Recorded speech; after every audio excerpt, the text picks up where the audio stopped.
Fala aí, galera, beleza? Voltamos aqui. Meu nome é Neilo Borges, sou professor aqui de Biologia do Múltiplos.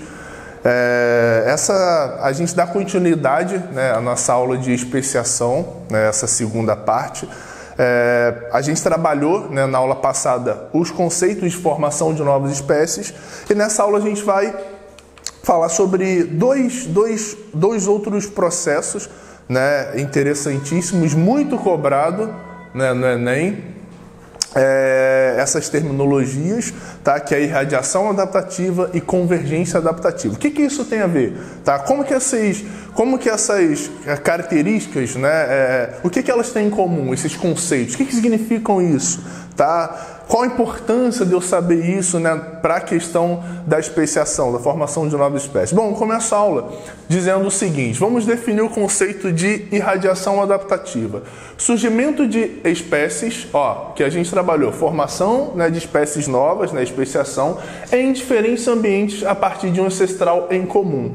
Olha só, que coisa interessante. No livro de vocês, ele coloca aqui um ancestral primitivo, tá? Um ancestral remoto, e a partir daí a gente tem, olha só, vamos supor que esse indivíduo, tenha colonizado, diferentes ambientes, e a partir daí, como eu havia dito, tá? As mutações elas são aleatórias e elas foram caminhando para a formação de novas espécies. Então, olha só, em um dado ambiente, esse indivíduo, com o passar do tempo, sofreu mutações, variabilidade genética, seleção natural, especiação, e aí formou o canguru. Num outro dado ambiente, a gente tem aqui a formação do veado, o outro da topeira, o outro da foca, aqui o morcego. Então, cada indivíduo, se ramificou e apresentou adaptações relacionadas ao tipo de ambiente ao qual eles sobrevivem, tá?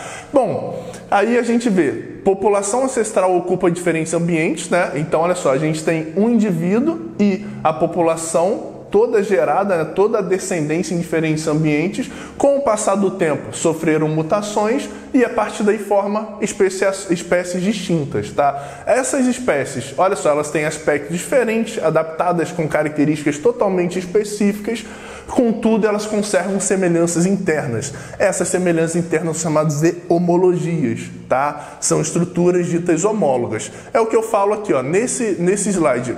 O que acontece? O que esses indivíduos têm em comum a priori?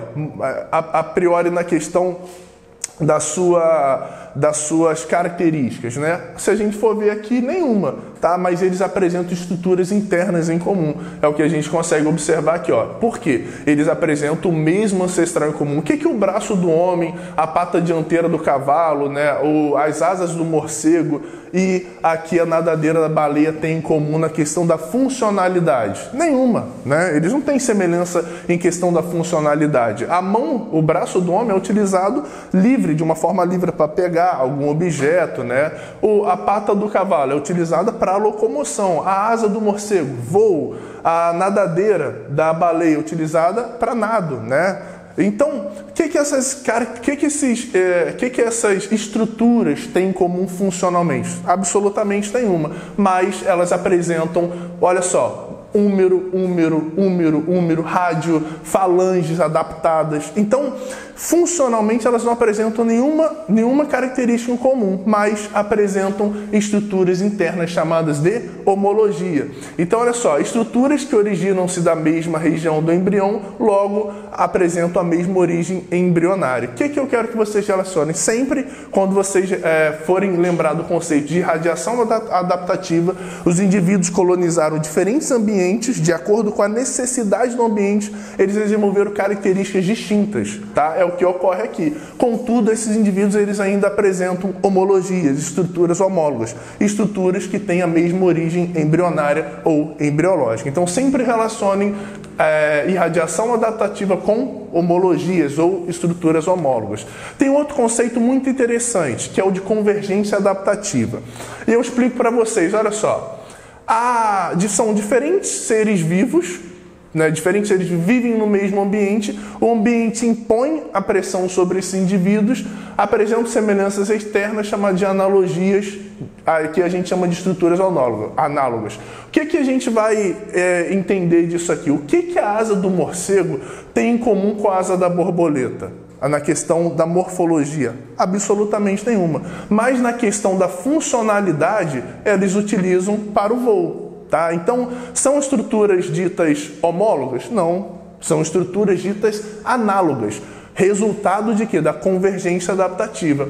Convergência adaptativa, pressão que o ambiente exerceu sobre os organismos. Então, o morcego criou o hábito de voar. Para isso, ele teria que desenvolver asas. A mesma coisa na borboleta. Então, o ambiente ele selecionou, ele pressionou esses indivíduos a caminharem de tal maneira.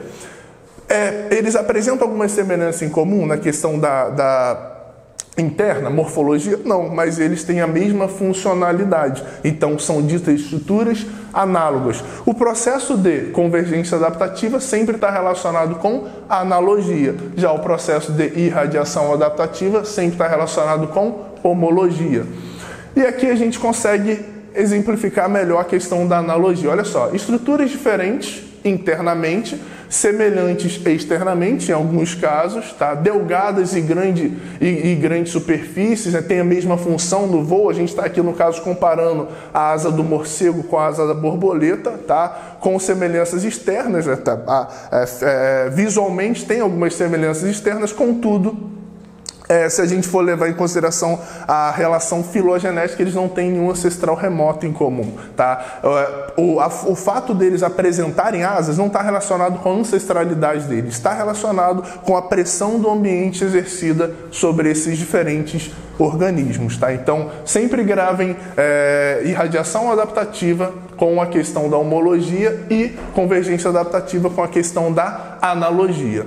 Frente a isso, galera, no livro de vocês, ele se baseia em alguns conceitos também muito específicos, tá? A questão da evolução, tá? A gente trabalha mostrando um pouco sobre a questão da evolução e ele trabalha um conceito diferente, né? Ele expõe uma palavra diferente, talvez que vocês ainda não tenham ouvido falar, a questão da coevolução, que é uma evolução dita em conjunto. À medida que um organismo ele evolui em decorrência das condições ambientais, um outro indivíduo, né, que interage com ele pode evoluir em conjunto. Isso é chamado de coevolução. Olha só uma questão muito interessante. Como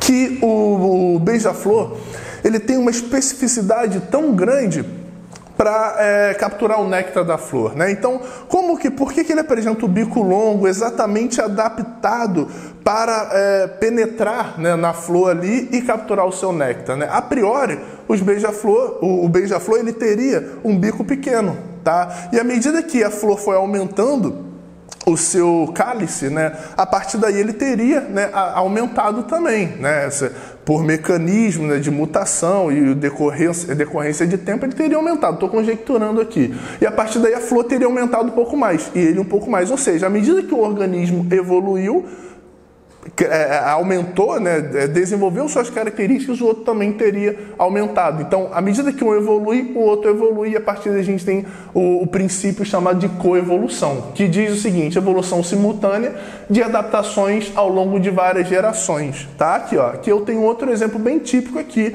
né, que mostra à medida que a planta sofre mudanças evolutivas, a abelha também evolui para tal. Tá? Então, a pressão, né, o ambiente pressiona uma dada característica, né, do indivíduo, né, que é a flor, no caso, automaticamente essa pressão é exercida sobre o seu agente polinizador. Então, à medida que um organismo evolui, o outro evolui em conjunto, tá? Um mecanismo chamado de coevolução. Tá? Aqui, a coevolução ajuda na estabilização das espécies. Isso daqui também é um gráfico, né, que ele mostra no livro de vocês e ele exemplifica, né, à medida que a gente tem aqui, a lebre e a lince, à medida que a gente tem a população de presa, né, à medida que a população de presa aumenta, consideravelmente a população de predador também aumenta. Se tem algum efeito, né, e essa população decai, automaticamente a população do predador também decai. Ou seja, isso aqui é só para exemplificar que a gente tem a influência, tá, de um organismo sobre um outro organismo. E a partir daí eles evoluem, tá, em conjunto. Se um sofre alteração, consideravelmente o outro também sofre alteração. Esse conceito de predador-presa a gente vai até trabalhar em aulas mais futuras. No livro de vocês, ele também mostra algumas características muito interessantes sobre a diversidade biológica. Uma delas é a coloração de advertência.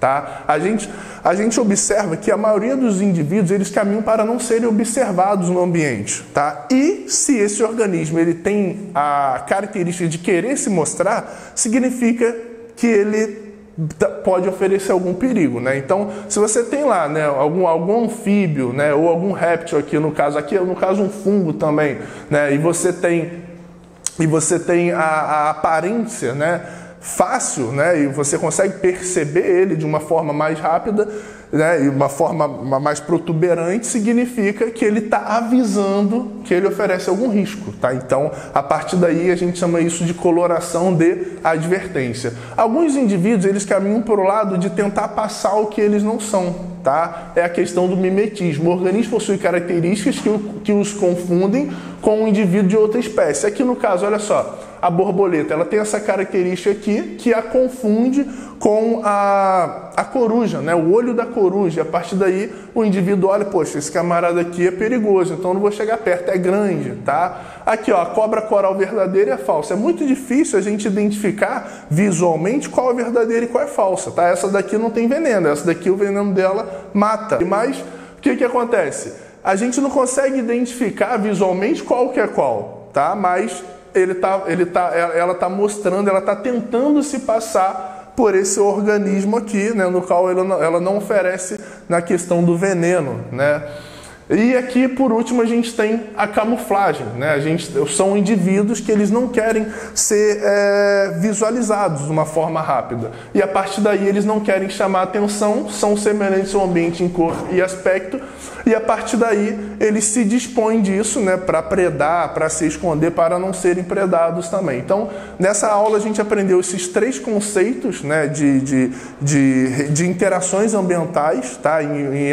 Se eu não me engano, em algumas aulas futuras a gente vai ver algumas outras relações ecológicas. Bom, galera, e como último a gente vê aqui, né, sobre as espécies, né, formação, a gente viu lá a formação de espécies. O que impede o contato, né, e cruzamento de espécies diferentes? A gente tem o que a gente chama de mecanismos pré-zigóticos, são algumas incompatibilidades, né? Por que uma espécie diferente não cruza com uma outra espécie? Alguns motivos é questão anatômica, comportamental, né, estacional e também ambiental, e em alguns casos a gente tem mecanismos que impedem como pós-zigóticos. O primeiro deles é que a formação de híbrido, né, que a gente viu até na aula passada.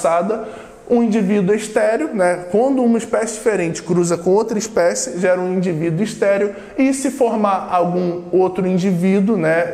Esse indivíduo, nesse caso aqui, ele é um aborto, né? Ocorre um indivíduo dito inviável, tá? Então, são mecanismos pré-zigóticos e mecanismos pós-zigóticos na fecundação, tá? Então, alguns mecanismos que impedem o cruzamento de espécies diferentes.